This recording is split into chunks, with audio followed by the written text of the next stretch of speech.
Bismillahirrahmanirrahim. Assalamualaikum warahmatullahi wabarakatuh. Alhamdulillah. Nahmaduhu wa nasta'inuhu wa nastaghfiruh. Wa na'udzu billahi min syururi anfusina wa min sayyiati a'malina. May yahdihillahu fala mudilla lahu wa may yudlil fala hadiya lahu. Asyhadu an la ilaha illallah wahdahu la syarika lah wa asyhadu anna Muhammadan abduhu wa rasuluh la nabiyya ba'dah. Allahumma salli wa sallim wa barik wa an'im ala habibina nabiyina Muhammadin wa ala alihi wa ashabihi wa man sara ala nahjihi wastanna bi sunnatihi ila yaumiddin. Allahumma la sahla illa ma ja'altahu sahla wa anta taj'alul hazna idza syi'ta sahla. Allahumma rzuqna al-ikhlas fil qaul wal amal. Allahumma rzuqna al-ikhlas fil qauli wal amal. Allahumma rzuqna al-ikhlas fil qauli wal amal. Amma ba'd. Jamaah yang dirahmati Allah Subhanahu wa taala, alhamdulillah pada malam hari ini kita dirizkikan oleh Allah Subhanahu wa taala bisa bersua kembali di sebuah majelis ilmu. Mudah-mudahan Allah Subhanahu wa taala meridhai niat kita semuanya. Alhamdulillah cukup banyak yang hadir ya, Masya Allah. Berapa Pak? Ratusan ya? Nah, itu yang nampak ya. Mungkin yang nggak nampak lebih banyak lagi. Dan mudah-mudahan Allah Subhanahu wa taala memberkahi majelis ini. Hadirin wal hadirat, ada hadirat nih? Ada ya? Ya.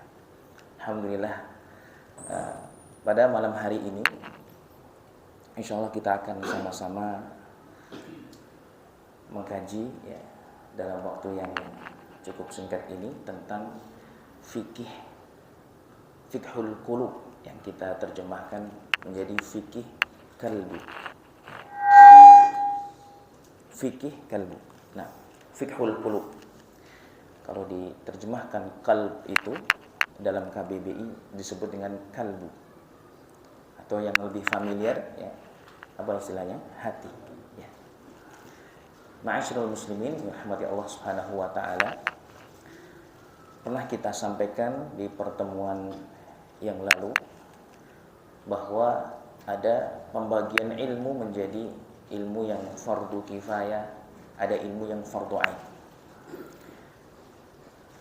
Kita akan sedikit mengulas tentang sebagian dari ilmu fardu ain itu ya, yaitu mengetahui tentang hal-hal yang sifatnya mufsidat, muhlikat, hal-hal yang bisa membinasakan, yang harus kita tahu.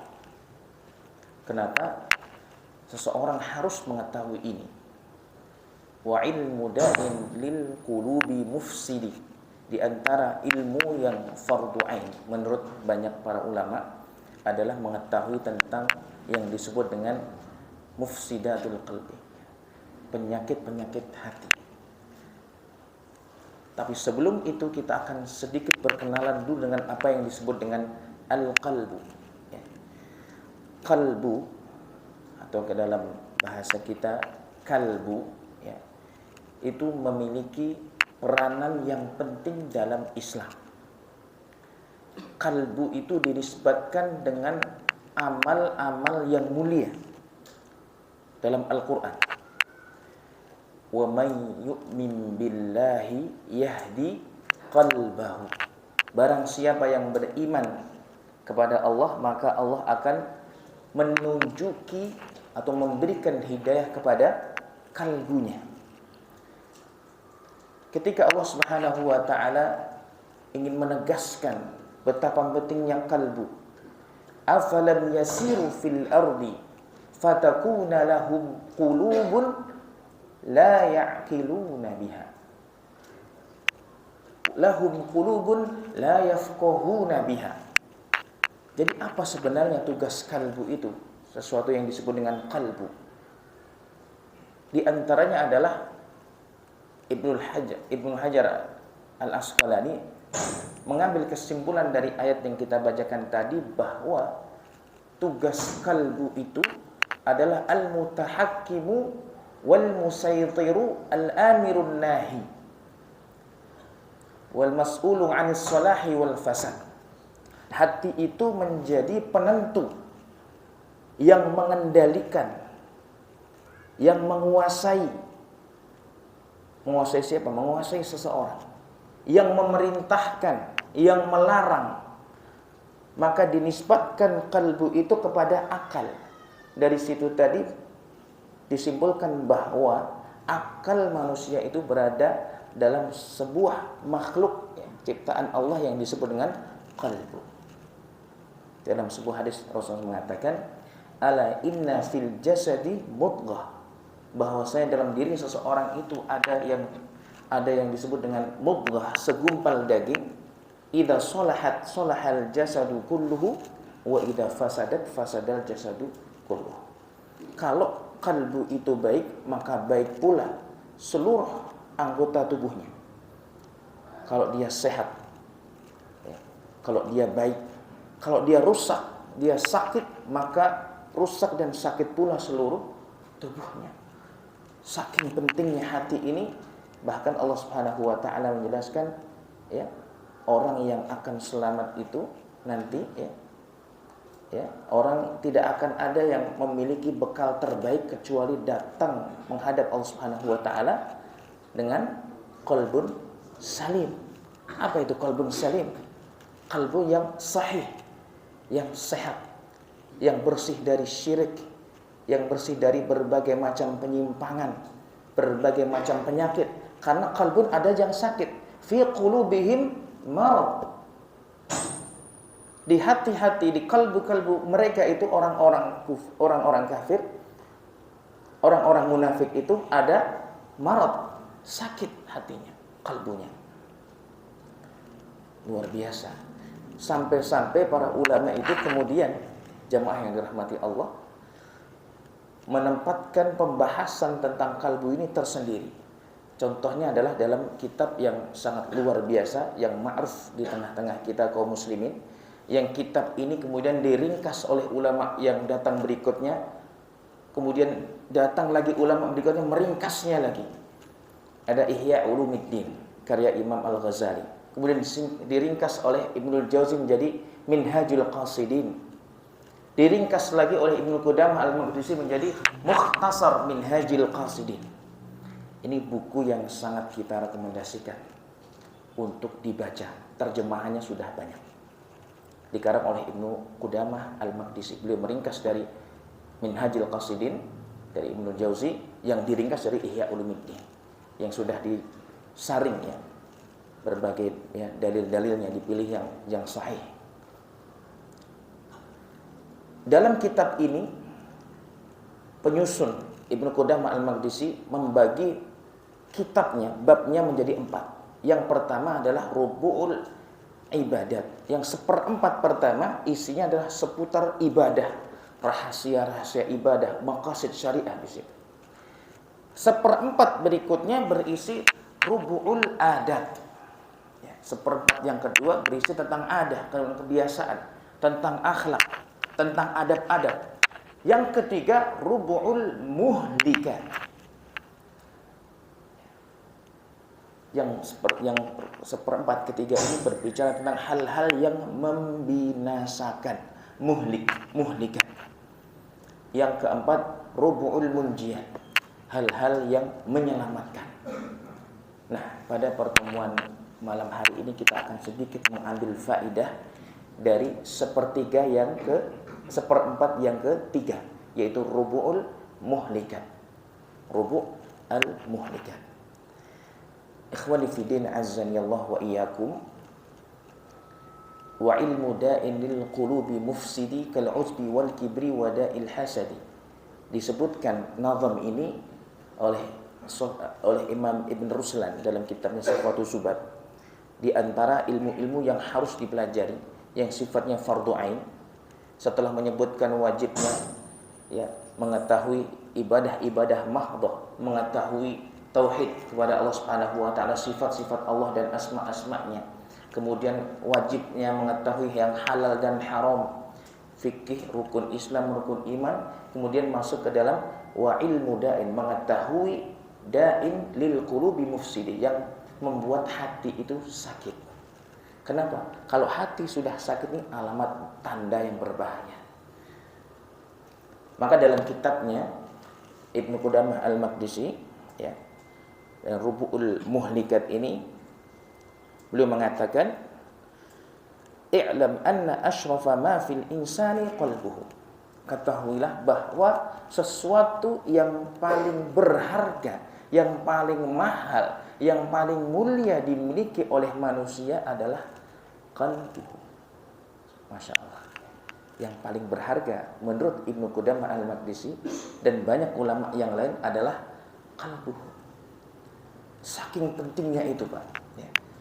Kenapa? Karena innamal a'malu binniyat, ya. Setiap amal perbuatan kita, ibadah kita, yang membedakan antara ibadah dengan bukan ibadah, yang membedakan ibadah dengan satu dengan yang lain adalah niat. Dan niat itu tempatnya di mana? Mahalluha qalbu. Semua. Jadi ibaratnya di sini disebutkan oleh Ibnu Qudamah Al-Maqdisi bahwa kalbu itu ibarat muluk, ibarat raja. Sementara anggota jasad kita, ya, anggota badan kita bagaikan khuddamun lahu, pembantu-pembantunya, budak-budaknya. Apa yang diinginkan kalbu, maka itulah yang kita kerjakan. Apa yang dibisikkan kalbu, maka itulah yang kita lakukan. Maka sinilah yang katakan sesuatu yang paling berharga dimiliki manusia adalah kalbu. Fa innahul alimu billah. Karena dengan inilah, ya, dengan kalbu ini seseorang mengenal Allah Subhanahu wa taala. Maka yang menjadi mukhatab, ya, yang diseru oleh Al-Qur'an, ya, itu adalah kalbunya. Ta'aqqul afalam yasiru fil ardi fatakuna lahum qulubun. Bukankah mereka berjalan di muka bumi ini, ya, bertebaran, mereka mempunyai hati yang dengannya mereka berfikir. Yaqiluna biha, dengan kalbu itu mereka berfikir. Maka orang-orang yang nasallahu salamah wal afiyah, yang tidak selamat, yang kemudian membuat testimoni, ya, ada orang-orang yang sudah masuk neraka dikisahkan dalam Al-Qur'an, ya, di antara testimoninya mereka tidak menggunakan akalnya, akal sehatnya.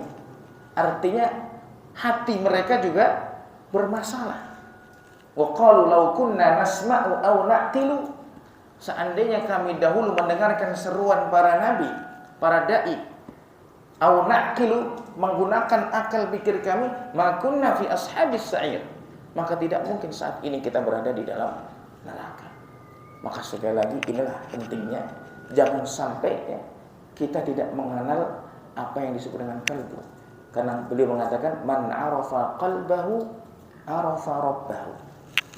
Barang siapa yang mengenal kalbunya, maka dia akan mengenal Allah Subhanahu wa taala. Tapi kebanyakan manusia tidak mengenal kalbunya sendiri. Ma'asyiral muslimin rahmati Allah Subhanahu wa taala. I'lam annal qalba bi asli fitratihi qabilun lil huda. Bahwa kalbu, atau kalau kita sebut dengan hati, ya, pada asal fitrahnya itu adalah, ya, segumpal daging yang menerima hidayah kalau sesuai dengan fitrahnya. Maka orang yang menggunakan akal sehatnya, akal sehat ini, ya, sesuai dengan fitrahnya ini tidak akan bertentangan dengan nas. Maka kita senantiasa diseru untuk senantiasa menjaga fitrah kita. Setiap orang, setiap, ya, manusia diciptakan, dilahirkan dalam keadaan fitrah. Kemudian lingkungan terkecil, ya, yang terdekat dengan dialah yang kemudian merubahnya. Menjadi, ada yang menjadi Nasrani, menjadi Yahudi, ya, atau punya keyakinan-keyakinan yang menyimpang. Tapi pada asalnya fitrahnya senantiasa sejalan dengan hidayah dari Allah Subhanahu wa taala. Wa'lam anna mathalal qalbi kamathali hisnin. Ketahuilah bahwa permisalan perumpamaan kalbu itu kamathali hisnin, bagaikan dia itu adalah sebuah benteng bagi seseorang, ya. Wasyaitanu aduwwun yuridu an yadkhulal hisna. Adapun syaitan itu ibaratnya adalah musuh yang ingin masuk ke dalam benteng tersebut. Wa yamlikuhu, kemudian dia menguasai benteng tersebut. Wa yastawli alaihi, ya. Kemudian dialah yang kemudian akhirnya mengendalikan, ya, hati. Yang dengan itu dia mampu menyuruh orang sesuai dengan kehendaknya. Maka apa kata beliau? Wala yumkinu hifdzul hisni illa bihirasati abwabihi.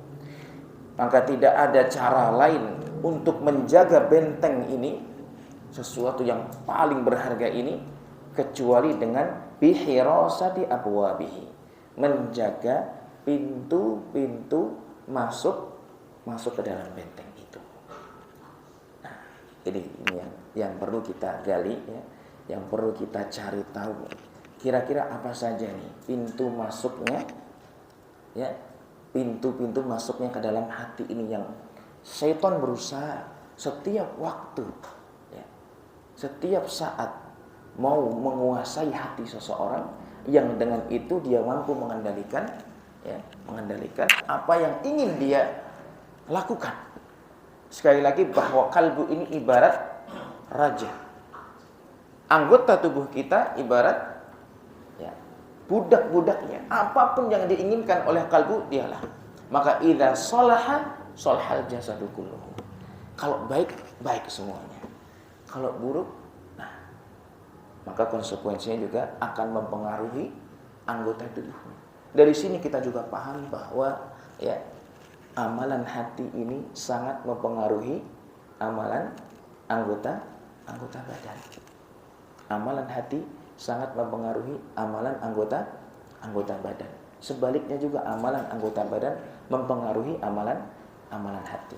Bukankah kita pernah mendengar salah satu dari hadis qudsi, ya, tidak ada yang lebih dicintai oleh Allah Subhanahu wa taala setelah melakukan amal-amal yang wajib. Wa ma taqarraba ilayya 'abdi habba ilayya mimma aftaratu alaihi. Wa ma taqarraba 'abdi bi syai'in habba ilayya mimma aftaratu alaihi. Itu yang pertama, amalan-amalan wajib sudah dilakukan. Kemudian setelah itu berikutnya dia mengamalkan amalan yang sifatnya sunnah. Fa idza ahbabtuhu, kalau Allah sudah cinta sama seorang hamba, fa kuntu sam'ahu alladhi yasma'u bihi, Allah akan berikan hidayah pendengarannya. Wa rijlahu allati yamshi biha wa yadahu allati yabtishu biha, perbuatannya, gerak tangannya, gerak langkahnya, semua mendapatkan petunjuk. Nah, inilah yang kita sebut tadi, ya, amalan hati mempengaruhi anggota badan sebagaimana amalan anggota badan mempengaruhi hati. Baik, kembali kepada apa yang disebut menjaga hirasati abwabihi tadi, menjaga pintu-pintu masuk ke dalam hati.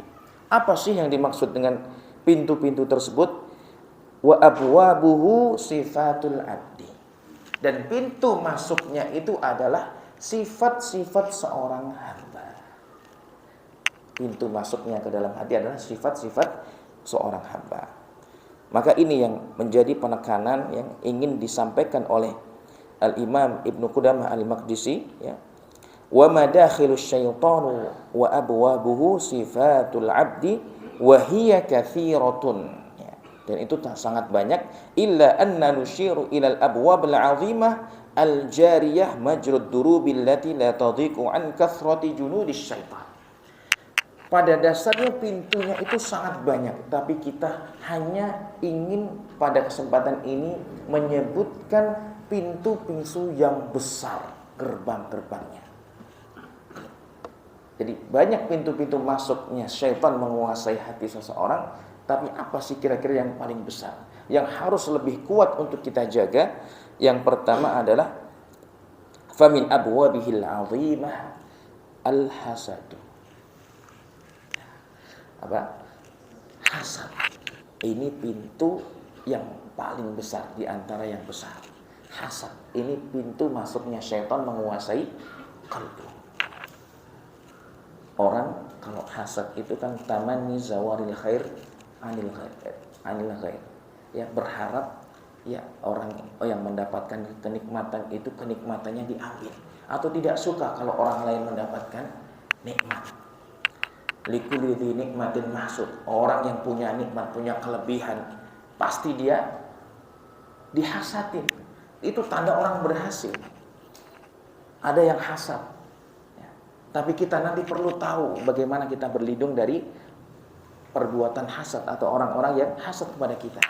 Orang hasad itu orang paling sengsara di dunia ini. Kalau ya melihat orang semakin susah, dia semakin senang. Melihat orang semakin senang, dia semakin susah. Ini kan penyakit hasad. Dan sangat mungkin setiap hari kita dihadapkan kepada ya sifat-sifat seperti ini. Maka disebutkan yang pertama min abwabihi al-'azimah, di antara pintu yang paling besar itu adalah al-hasad. Hasad. Ya, melihat tetangganya ya punya, bisa beli sepeda, pusing. Besok lagi upgrade punya motor, meriah. Lagi baru kemarin pindah, udah ningkat lagi rumahnya. Stroke. Alhamdulillah. Dan itu banyak, itu bukan ini ya, itu sangat banyak, tahu-tahu ya darah tinggi naik. Wal iyadzubillah, kemudian gara-gara itu ya berakhirlah usianya. Ya, dengan itu Allah jadikan menjadi sebab dia ya jatah usianya selesai. Wal iyadzubillah. Nah, hasad ini kan berbahaya. Saking berbahayanya, tidak hanya menggugurkan amal perbuatan kita, bahkan konsekuensinya sampai ke dalam bisa jadi ke tauhid seseorang. Seolah-olah kan memang dia tidak terima dengan pembagian Allah Subhanahu wa taala. Kenapa dia yang dapat? Saya lebih rajin daripada dia. Misalnya. Dan urusan harta, urusan jodoh, ya, pekerjaan, berbagai macam bentuk hasad. Tamanni zawaril khairi anil ghair. Berharap hilangnya kebaikan dari orang lain. Nah, ini kan akidahnya rusak. Kenapa Allah berikan ke dia, bukan ke saya?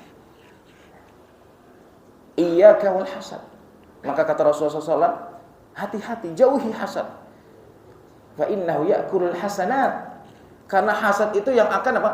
Memakan semua kebaikan. Dibakar itu. Kama ta'kulun narul hatab. Sebagaimana api melahap kayu. Jadi berbahayanya seperti itu. Bisa jadi kita, Masya Allah, ya, pada asalnya sudah gigih, istiqomah, beribadah, semangat segala macamnya, ya. Tapi untuk menguasai satu sifat ini sulit terkadang.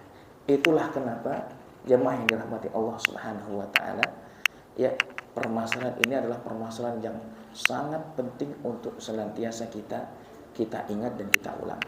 Suatu ketika Rasulullah SAW pernah, ya, ketika membuka majelis ilmu, sudah hadir jamaah, kemudian beliau mengatakan, ya tala'ana ahadikum rajulun min ahlil jannah. Ada yang bentar lagi datang, dia salah satu penghuni surga. Dibikinlah semua hadirin penasaran. Berikutnya hari yang kedua, majelis ilmu yang sama. Ya tala'alaikum rajulun min ahlil jannah. Satu lagi disebutkan, ada bentar lagi yang masuk. Ya tala'alaikum rajulun min ahlil jannah. Penghuni surga bentar lagi datang. Hari ketiga, ya tala'alaikum rajulun min ahlil jannah. Tambah penasaran lagi. Siapa ini? Itu lagi orangnya. Itu lagi. Maka dibikinlah penasaran. Abdullah bin Amr bin Al-As selesai pengajian atau majelis ilmu itu, maka dia bergegas untuk menemui orang yang tadi disebut Rasulullah SAW selama 3 hari, dia bagian dari penghuni surga. Maka mintalah dia izin untuk tinggal di rumahnya selama 3 hari. diberikan izin, silahkan. Maka salah satu hari dia mengamati apa sih amalannya, siangnya apa sih amalannya, malam apa sih amalannya. Dia catat, dia perhatikan, 1 hari lewat, 2 hari lewat, 3 hari lewat. Ternyata tidak ada yang istimewa. Dia lihat biasa-biasa saja. Ibadahnya, sholatnya, bahkan malam hari pun ternyata dia tidak qiyamul lail. Dia hanya pernah terbangun kemudian ya mengucap takbir, tahlil, tidur lagi. Penasaranlah dia dibuat dengan kondisi seperti ini. Di hari ketiga itulah, karena waktu bertamu itu 3 hari ya, dia bertanya, wahai fulan, jujurlah, sampaikanlah, apa rahasianya sampai Rasulullah mengatakan kalau anda ini bagian dari penghuni surga, padahal saya tidak melihat ada yang istimewa dari amal ibadahmu. Apa kata dia? Hadza ma ra'ait. Ya ini yang kamu lihat. Ya saya enggak punya keistimewaan apapun. Illa annani lam ajid fi nafsi lil muslimina ghishan wala ahsudu ahadan. Kecuali setiap dia mau tidur ya, setiap hari itu ya, tidak pernah dia punya rasa dengki sedikit pun kepada seorang muslim. Tidak ada dengki, tidak ada dendam. Ya, inilah kemudian Abdullah bin Amr bin As mengatakan, hadhihi allati balagat bika wallati la nutiquha. Inilah yang membuat Anda sampai kepada derajat yang istimewa itu, yang kami kebanyakan tidak mampu, kata beliau. Subhanallah. Satu saja Pak amalan itu Pak, menjaga apa? Hati, tidak ada hasad. Ya, tidak ada iri. Semua yang Allah berikan, bagikan kepada saudara-saudara ini adalah yang terbaik sudah. Untuk apa kita hasad kepada saudara-saudara kita ya. Makanya dalam Al-Qur'an pun kita dibimbing dengan doa yang sangat luar biasa. Rabbana ighfir lana wa li ikhwanina alladhina sabaquna bil iman wa la taj'al fi qulubina ghillan lil ladzina amanu. Ya Allah, ampunilah dosa kami. Ya. Ampunilah dosa orang-orang yang telah mendahului kami, dan jangan jadikan dalam hati kami ada sedikit pun kedengkian. Ternyata ini rahasianya seseorang bisa masuk surga. Maka jangan terlalu pede. Sudah banyak qiyamul lailnya, siang hari puasa, sholat duhanya banyak, rutin, tapi kalau tidak mampu menguasai hatinya sendiri, tidak mengenal hatinya sendiri. Ternyata orang yang mampu mengendalikan hati ini, dia mengungguli banyak sahabat-sahabat saat itu. Satu amalan. Apalagi kalau orang yang mampu menguasai hatinya, kemudian dia juga punya amalan yang istiqomah, yang rajin, yang kuat, fabiha wa ni'mah. Ya. Inilah ya tadi disebutkan pintu yang besar ya masuknya setan menguasai hati adalah yang pertama adalah al-hasad. Nah, maka ya kita dianjurkan untuk berlindung dari orang-orang yang hasad mungkin kepada kita dengan banyak-banyak apa? Berdoa ta'awud ya, baca muawwidzatain ya, 3 surat terakhir ya, membaca doa-doa perlindungan. Ada lagi pembahasan tentang ain ya, pengaruh pandangan mata itu juga yang butuh penjelasan tersendiri. Yang itu adalah ainal aina haqqun ya. Ain itu adalah hak, benar, dan orang kalau hasad dan punya pengaruh ain itu tambah bahaya lagi. Sudahlah pengaruh ainnya ini kuat, tambah lagi dia hasad. Ya. Terkadang melihat barang yang ingin dia celakai langsung kena. Mobil dia lihat tahu-tahu tabrakan. Itu ain hak. Yang butuh penjelasan tersendiri. Baik.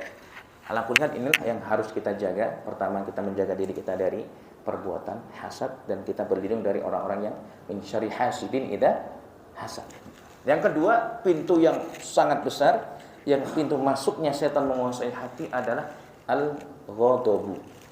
Apa itu? Marah. Ya. Marah ini juga pintu yang besar yang disebutkan oleh Ibnu Qudamah, yang berpotensi setan masuk menguasai hati, kemudian dia melakukan apa yang dia inginkan. Nah, karena marah itu kan kata para ulama awaluhu junun wa akhiruhu nadam. Ya, permulaannya adalah gila. Kalau orang sudah marah apa? Tidak bisa lagi memilah, memikir dengan pikiran yang jernih. Ya. Makanya seorang hakim, seorang qadhi, ya, ketika dia sedang marah, ya, tidak diperbolehkan dia memutuskan perkara dalam Islam seperti itu. Karena kalau sudah marah, sudah tidak bisa menimbang yang benar. Wa akhiruhun nadam. Dan ujung-ujungnya adalah penyesalan. Kalau orang sudah marah, sudah lost control. Maka orang kalau punya ya self control yang baik, nah itu ya insya Allah akan menang di sini. Lalu bagaimana biar kita ini bisa menjaga diri kita, ya, biar bisa mengendalikan diri, ya. Di antaranya tentu adalah kita berlindung pada Allah Subhanahu wa taala, berdoa, ya, agar dijaga dari ghadab. Yang kedua, kita melihat, ya, betapa janji Allah Subhanahu wa taala bagi orang-orang yang mampu mengendalikan amarahnya, emosinya, wal kadhiminal ghaidha wal 'afina 'anil nas, mendapatkan pujian orang-orang yang mampu mengendalikan amarahnya, memaafkan manusia. Bahkan dalam sebuah hadis dikatakan man kadhama ghaidhahu wa huwa qadirun ala an yunaffidahu da'ahu Allahu amamal khalaiqi yaumal qiyamah. Barang siapa yang mampu menahan emosinya, marahnya, sementara dia mampu sebenarnya untuk menuntaskan emosinya. Kadang kita lagi nyetir mobil, motor, ya, tahu-tahu ada yang niwer aja. Itu spontan gimana tuh, Pak? Responnya. Kadang kita, ya, udahlah, lewat masih aja 5 menit, ya, ngobrol terus ini tadi ini sebuah macam. Coba tadi saya berhenti, coba saya ini, coba saya ini. Kalau dia mampu mengendalikan itu, menahan lisannya, tidak menahan tangannya, ya, maka pada hari kiamat dia akan dipanggil di hadapan seluruh makhluk Allah Subhanahu wa taala. Nah, ini orang istimewa, ini orang punya prestasi. Dipamerkan sama Allah Subhanahu wa taala amamal khalaiqi yaumal qiyamah. Allahu akbar. Siapa yang tidak ingin, ya, pahala yang seperti ini? Kemudian melihat efek buruk, dampak buruk yang diperoleh dari perbuatan ghadab ini. Baik, ini di antara abwabul azimah. Kemudian berikutnya adalah di antara abwabil azimah hubbut tazyin, ya. Hubbut tazyin ini senang menghias-hias.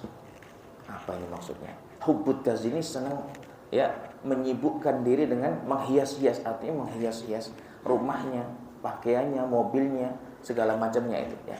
Jadi menyibukkan dengan semua perhiasan dunia. Yang dengan ini kemudian dia terlupakan dari amalan-amalan yang lebih bermanfaat bagi dunia dan akhiratnya. Suka dengan keindahan itu boleh. Dan kita pun dianjurkan mencintai keindahan. Tapi jangan sampai hati kita kerjaannya, fokusnya kepada hal-hal yang seperti mafdul ini. Ya. Kalau misalnya punya kecintaan kepada mobil, boleh. Tapi jangan sampai yang dipikir mobil terus. Yang suka burung terus dia. Ternyata ini bagian dari apa, Pak? Pintu masuknya setan. Lupa dia kalau sudah senang ini, fokus seharian dipantengin terus. Ada promo apa ini misalnya. Itu subhanallah. Ternyata ini sudah diwanti-wanti ratusan tahun yang lalu oleh para ulama. Berikutnya min abwabil azimah adalah asyiba. Apa itu asyiba? Kenyang. Wah, berat ini. Kenyang itu pintu masuk setan. Pertanyaannya, boleh nggak kita kenyang? Boleh. Baik. Kita jawab boleh atau tidak itu kalau kita, ya, punya apa? Punya ilmu, punya dalil. Ya. Maka nanti, ya, pengembangannya ini luar biasa, membahas tentang syiba. Kok bisa? Apa sih alasannya? Ibnul Qayyim pun memasukkan ini menjadi mufsidatul qalbi. Ulama yang lain juga memasukkan asyiba ini bagian dari yang merusak hati. Kalau ini tadi pintu masuk ke dalam hati. Tapi pertanyaannya, boleh nggak kenyang? Ya, boleh. Boleh kenyang sesekali, boleh. Ya. Suatu ketika Rasulullah SAW, ya, pernah menceritakan bahwa ada Jabir radhiyallahu taala anhu. Beliau motong sembelihan, menjamu para tamu, ya. Kemudian diperintahkan sama Rasulullah SAW, idzin li asyratin, ya, 10 orang masuk. Akalu hatta syadi'u. Nah, ini baru ada dalilnya. Mereka makan sampai kenyang. Sampai di sini selesai, oke. Atau sesekali kalau itu darurat pernah sesekali saja. Contohnya siapa? Abu Hurairah setelah menjamu ya, sahabat-sahabat yang lain minum apa? Susu halid. Kata Rasulullah, "Ishrab." Fasyaribtu. Ishrab, minum. Kemudian saya minum. Sampai kemudian lam ajid fihi maslakan. Ya Rasul sudah enggak muat lagi. Selesai. Tapi itu bukan menjadi kebiasaan. Ya. Kenapa? Karena dalam sebuah hadis Rasul mengatakan, di lisan beliau mengatakan, ya, "Mamal abnu Adam, ya, syarran min batnihi, wi'an syarran min batnihi." Tidak ada yang lebih buruk, ya, sesuatu yang memenuhi, ya, di perut seseorang. Ya, tidak ada yang lebih buruk daripada itu. Kecuali luqaimat, ya, makanan yang sederhana kecil saja. Yukim nasul bahu, yang bisa menegakkan tulang sulbinya. Kecuali kalau labut, ya, kalau memang harus makan udah lapar banget, maka standarnya adalah sulusun li ta'amihi, sepertiga apa? Untuk makanan, wa sulusun li syarabihi, sepertiga untuk minumnya, wa sulusun li nafasihi, ya, sepertiga untuk nafasnya. Karena begitu kata para ulama, man akala katsiran syariba katsiran. Yang banyak makan pasti banyak minum. Wa man akala katsiran fa syariba katsiran fa nama katsiran. Tidurnya banyak. Orang yang fa nama katsiran fa khasara katsiran. Maka dia akan mendapatkan rugi yang banyak. Benar tidak kira-kira? Ini introspeksi diri. Ini ternyata perhatiannya serius. Kok sampai kenyang itu dimasukkan ke dalam, ya, pintu-pintu atau sifat-sifat seorang hamba yang memberikan peluang syaitan untuk menguasai hati kita. Allahu Akbar. Syiba.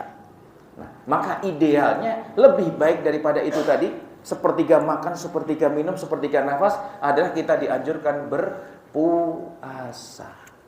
Yang paling afdal adalah puasanya Nabi Daud. Sehari puasa, sehari berbuka. Sehari puasa, sehari berbuka. Kalau tidak mampu, puasa Senin, Kamis.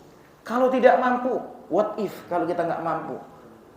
1 bulan 3 hari. Boleh di awal, boleh di akhir, atau bahkan yang di tengah. Itu yang disebut dengan ayyamul bid. Allah Akbar. Ini ya, masalah ini syibah. Jadi boleh. Coba Bapak dan Ibu yang ada Allah Subhanahu wa taala, kita perhatikan terkait dengan kenyang ini mendapat perhatian serius, Pak. Bahkan ada dalam Al-Qur'an ayat yang kalau kita praktekkan, orang Islam praktekkan, itu kemungkinan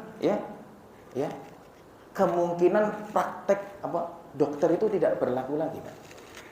Apa kira-kira ayatnya? Ayat kesehatan ini. Wa kulu washrabu wala tusrifu. Silahkan mau minum, silahkan mau makan, wala tusrifu. Jangan israf, jangan berlebihan. Nah, ini yang harus kita gali. Ma makna israf? Apa makna dari israf ini dalam Al-Qur'an? Apa sih tafsirnya?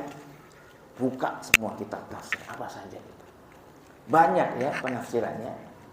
Kalau konteksnya dengan kenyang ini adalah ya kita makan berlebih-lebihan. Orang kalau banyak makan tentu dia capek, kemudian bahkan mungkin dia bisa mubazir, bisa muntah. Dia malas untuk melakukan amal-amal ibadah. Israf dimaknai juga ketika kita mampu, kita cukup makan itu 2 menu saja misalnya. Masaknya 9 menu, 8 menu. Ini israf. Kalau satu rumah satu rumah dengan anggota keluarga misalnya 5, 4. Itu mungkin berapa lauk kira-kira, Pak? Berapa makanan? Nah, cukup, secukupnya saja. Kalau untuk diri kita, kecuali kalau untuk menjamu tamu ya. Nah, kita lebihkan. Nah, ini salah satu ya kehati-hatian kita dalam israf. Ingat ya, suatu ketika Nabi Muhammad SAW keluar. Kemudian keluarlah juga Abu Bakar. Keluarlah juga Umar. Heran, apa yang menjadikan kita keluar ini? Ternyata apa? Karena lapar. Diajaklah ke tempat salah seorang sahabat yang punya kebun kurma. Di situ ya, kemudian diberikan air ya. Diberikan juga kurma dan berteduh di bawah pohon kurma. Dari itu saja 2 ini yang sering dimakan Rasulullah, al-aswadan ya. Air itu, air yang dingin ya. seger, yang kedua kurma.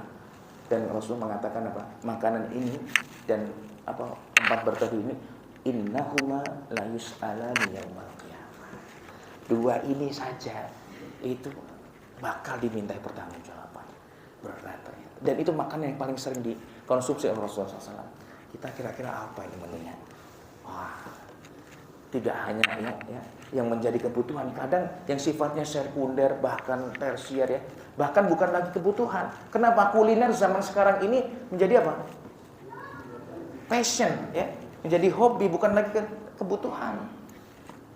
Subhanallah, siap-siap saja. Pokoknya apapun yang kita kerjakan, siapkan saja jawabannya di hadapan Allah. Aman. Ya. Kalau nggak yakin, sudah jangan berbuat dulu. Sebelum kita melangkah, kita mau ngapain? Mau pergi ke sana ngapain? Siapkan dulu jawabannya. Siapkan dulu uzurnya di hadapan Allah Subhanahu wa taala. Tapi saat itu ketika di sidang, al-yauma nakhtimu ala afwahihim, ya. Mulut kita dikunci. Fasyahida 'alaihim sam'uhum wa absaruhum wa juluduhum bima kanu ya'malun. Kulit kita, tangan kita, kaki kita yang bersaksi. Kita enggak bisa ngelak. Enggak bisa berbohong. Ya. Makanya persiapkan hujah yang terbaik di hadapan Allah Subhanahu wa taala. Ini tadi diantaranya asyiba, ya, kenyang. Baik. Kemudian berikutnya ya, diantara sifat-sifat hamba yang itu adalah pintu masuknya setan menguasai hati seseorang adalah al-ajalah, terburu-buru, tergesa-gesa. Al-ajalah itu minasyaitan. Al-ajalah itu minasyaitan. Orang yang terburu-buru ini berpotensi dia tidak cermat, bahkan dia rawan untuk dirinya sendiri. Baik itu untuk urusan dunia ya maupun urusan akhirat. Nah, kalau konteksnya untuk hari-hari ini, akhir bulan, akhir tahun ya ini ya, Desember, misalnya dapat broadcast ya, semangat untuk berdakwah, berbagi. Tapi kadang semangatnya itu ya kurang di cross check dulu ya. Ada apapun informasi ya, kita dengar, kita dapat langsung share ya. Akhir tahun barang siapa yang mengamalkan A, B, C, D, nanti dia akan mendapatkan A, B, C, D. Wah, luar biasa. Awal bulan, awal tahun juga seperti itu. Ini salah satu ya. Al-ajalatu minasyaitan. Maka ada sebuah kaidah juga, man istajala syai'an qabla awanihi uqiba bihirmanihi. Barang siapa yang keburu-buru ya, sebelum waktunya, bisa jadi dia justru tidak akan mendapatkan apa yang dia inginkan itu. Terburu-buru. Mastajal syai'an qabla awanihi uqiba bihirmanihi. Dia malah akhirnya dihukum dengan tidak jadi mendapatkan apa yang dia inginkan. Jangan terburu-buru. Makanya pertimbangkan betul setiap amal kita. Ya. Cukup dikatakan seseorang itu berdusta, cukup dikatakan seseorang itu berdosa, ya. An yuhadditha, ya. Dia semangat ya berbicara, menyampaikan setiap informasi yang dia dengar. Bikulli ma sami'a. Kafa bil mar'i ithman an yuhadditha bikulli ma sami'. Nah, ini diantara abwab atau pintu-pintu masuknya syaitan ke dalam hati manusia. Nah, kemudian berikutnya wa min abwabihi. Di antara pintu adalah hamlul awam 'ala ta'assubi fil madhahib. Mengajak orang fanatik kelompok. Ini ternyata sudah diwanti-wanti sejak dulu. Madhab ini kan cara pandang berpikir dalam apapun, tidak hanya fikih, dalam akidah, dalam urusan dunia pun sama seperti itu. Mengajak fanatik kelompok ini berbahaya. Hablul awam ala ta'assubi lil madhahib. Karena kalau orang sudah fanatiknya bukan kepada kebenaran, ini dia. Ini agak sulit. Kalau sudah menjadikan tolok ukur benar atau tidak itu adalah komunitas, kelompok atau apapun yang disebut dengan perkumpulan itu ya, madhab, maka ini perbuatan yang tidak baik dan membuka pintu syaitan. Nah, itu menjadi introspeksi pada diri kita. Ketika kita mengajak orang-orang di sekitar kita, keluarga kita, saudara kita, kita ini mau mengajak mereka kembali kepada Allah atau biar ikut sama kita. Kalau orang tujuannya kepada Allah Subhanahu wa taala, kalau ada orang yang sudah mendakwahkan kepada saudara kita tersebut, kita apresiasi bagaimanapun itu. Karena kita melihat dengan ainur rahmah. Dan ulama itu yang dzuruna ilal ummah bi ainir rahmah. Melihat umat itu dengan pandangan kasih sayang. Dan itulah yang harus kita ikuti. Kenapa nanti tidak? Sudah habis waktunya. Baik ya. Oh, azan dulu. Nanti lanjut lagi. Oh, masya Allah. Baik. Fadhal. Azan dulu ya.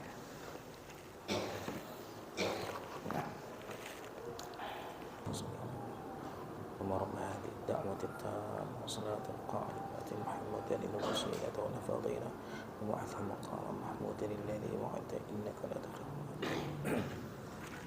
Baik, alhamdulillah. Nah, kita sedikit lanjutkan. Jamaah yang rahmati Allah Subhanahu wa taala, di antara pintu-pintu masuknya syaitan adalah at-tama'u finnas, tamak kepada manusia. Tamak kepada manusia. Jadi orang yang tamak karena punya hajat dia dari orang lain, tamak sekali dengan orang lain. Ya, orang kalau sudah tamak kepada manusia, ya, dia bagaimana cara membuat orang itu senang kepadanya. Bagaimana dia nanti bisa meraih apa yang dia inginkan dari saudaranya, dari orang itu. Akhirnya apa? Kemudian timbullah biasanya al-mubalaghah fil hamd, ya. Banyak memuji sesuatu yang belum tentu ada pada orang itu. Kenapa? Karena ada maunya di balik itu. At-tama' finnas, ya. Tamak kepada, rakus kepada manusia, ada kepentingan di balik itu. Ada udang di balik batu. Di situ apa keinginannya? Banyak, dan itu bahasa kasarnya, ya. Bahasa kasarnya itu apa? Menjilat. Ini karena tamak kepada manusia. Orang kalau sudah punya keinginan dari orang lain, sesuatu yang ada, sesuatu keperluan, kepentingan dari orang itu, terkadang membawanya kepada, ya, bagaimana caranya membuat orang itu senang kepada kita karena ada sesuatu yang kita inginkan. Akhirnya apa? Orang yang tidak lagi mampu untuk mengatakan yang benar, terhalang dia menyampaikan yang ma'ruf, terhalang dia mengatakan ya jangan, nahi mungkar. Kenapa? Nanti kalau enggak ini, nanti saya dimutasi. Nanti enggak bisa sertifikasi. Enggak bisa naik jabatan. Segala macamnya. Berat untuk mengatakan apa? Yang hak. Tidak mampu menyeru yang baik. Ayo, Bapak, mohon maaf saya tidak bisa mengerjakan ini. Kenapa? Karena agama saya ya dianjurkan, dilarang ini. Mohon maaf, saya tidak bisa. Katakan yang hak. Nanti nggak dapat sertifikat, Mas. Nggak bisa, dimutasi, nanti dipindah tugas. Wah, puji aja terus ya pimpinan kita, atasan kita. Ada pokoknya puji aja terusnya, biar dimudahkan itu urusannya. Ya, tamak kepada manusia ini pintu diantara pintu masuknya syaitan. Terhindarlah dia dari amar ma'ruf dan nahi munkar. Wa min abwabihi adalah hubbul mal. Cinta harta. Cinta harta ini bagian dari pintu masuknya syaitan. Siapa sih kita yang tidak cinta harta? Ya. Cinta nggak nih, Pak? Cinta, butuh harta itu. Suka kalau punya banyak harta. Ada nggak cinta harta? Silahkan tanda tangan di sini, serahkan hartanya semuanya. Nggak ada. Tapi jangan sampai harta itu dimasukkan ke dalam hati. Kalau sudah fokusnya itu harta, terkadang mendorong orang untuk menghalalkan segala cara. Yang haram aja susah, apalagi yang halal. Sekarang darurat. Itu paling jadi sering alasan. Darurat. Ada lagi darurat. Kemudian ya, menghalalkan segala cara. Yang penting, itu apa yang dia inginkan dia dapat. Harta itu hubbul mal, itu sudah sampai kepada tingkat cinta, hubbun terhadap harta. Ini bagian dari yang harus kita jaga. Kemudian yang diantaranya yang terakhir ini adalah ya, su'udzan bil muslim, ya, berprasangka buruk kepada sesama muslim. Masya Allah, ya. Ini ya prasangka buruk. prasangka buruk, suudzon bil muslimin. Nah, ini nanti masuknya sudah bisa ke dalam, ya sebagiannya bisa masuk ke dalam dosa kalau sudah suudzon. Orang kalau terlalu banyak menyibukkan dengan orang lain ini, orang yang paling menderita. Kenapa? Ya dikit-dikit dia ada kepentingan untuk tahu, kepo, tajassus, mencari ilmu, apa segala macam. Apa kepentingan kita? Ingat, innaka anta ayyam. Engkau ini sebenarnya adalah kumpulan hari-hari. Setiap hari berlalu semakin dekat ajal ente. Apa yang terlalu menyibukkan dengan urusan orang lain? Apalagi suudzon. Inna ba'da dhanni ismun. Fala tajassasu, maka jangan kepo-kepo. Udah, mendingan enggak ngerti saja sudah. Apalagi ada isu apa ini misalnya di media sosial. Senang kalau yang sifatnya apa? Yang hangat-hangat gitu ya. Alas. Merasa udah semangat, wah ayo. Amar ma'ruf nahi munkar. Beneran apa enggak? Punya ilmu enggak? Ente punya ilmu tidak? Karena mau ingkar mungkarnya ada syaratnya. Kalau ya bil lisan itu hanya orang yang berilmu ya para ulama khususnya, tentunya orang yang mempunyai ini. Kalau dengan tangan kekuatan itu adalah penguasa, kita setidaknya ada ingkar dalam hati. Jangan sok-sokan kemudian apa? Wah, merasa memantaskan diri. Pada amar ma'ruf nahi munkar pun ada fikihnya. Ada kemungkaran yang disepakati, nah itu baru kita semangat terdepan. Ada kemungkaran yang diperselisihkan. Pernah nggak kita belajar masalah fikih amar ma'ruf nahi munkar? Nah, ternyata ada fikihnya. Ada, Pak. Dan itu di belakang-belakang. Jadi toharoh dulu, sholat dibenerin dulu, ibadah mahdohnya, rukun Islamnya bener dulu, baru masuk nanti apa? Muamalah. Orang punya uang, yang jual beli segala macam, sudah punya uang, butuh apa? Nikah. Maka nanti masuk bab nikah, bab tolak, ya, khulu, iddah dan seterusnya. Baru nanti orang dalam bermuamalah, terkadang ada perselisihan, nanti masuk pembahasan ke dalam bab apa? Qadha, ya, peradilan. Nah, orang nanti yang melakukan kemungkaran kemudian kezaliman, jinayah hudud, nanti bagaimana konsekuensi hukumnya. Itu di belakang itu baru nanti masuk bab amar ma'ruf nahi munkar. Kira-kira belajarnya sudah runut atau belum? Itu intervensi buat kita ya. Semangatnya itu ya, pokoknya wah ini mungkar, ini harus diingkari. Tapi tidak ngaca dulu, apakah memang kita yang disuruhkan untuk mengingkari kemungkaran itu? Ataukah kita yang pertama kali adalah menjaga hati kita dulu? Maka ya, jangan kita beramal kecuali dengan ilmu. Ini su'udzon bil muslimin ya. Baik. Inilah jamaah yang dirahmati Allah Subhanahu wa taala, di antara bab-bab besarnya yang dianggap ya yang berpotensi untuk masuknya syaitan terhadap hati kita. Maka ilajuha ya, obatnya adalah kita senantiasa zakatul qalbi. Zakatul qalbi adalah mensucikan kalbun kita, mensucikan hati. Sudah mengetahui semua ini berarti kita punya komitmen. Tadi ya, apa sifat-sifat yang memang kurang baik, yang itu berpotensi kita hindari, berusaha dengan segala macam caranya.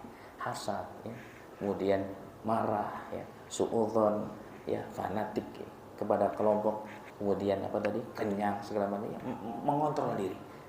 Solusinya adalah zakatul qalbi wa imaratul qalbi, mengendalikan hati kita.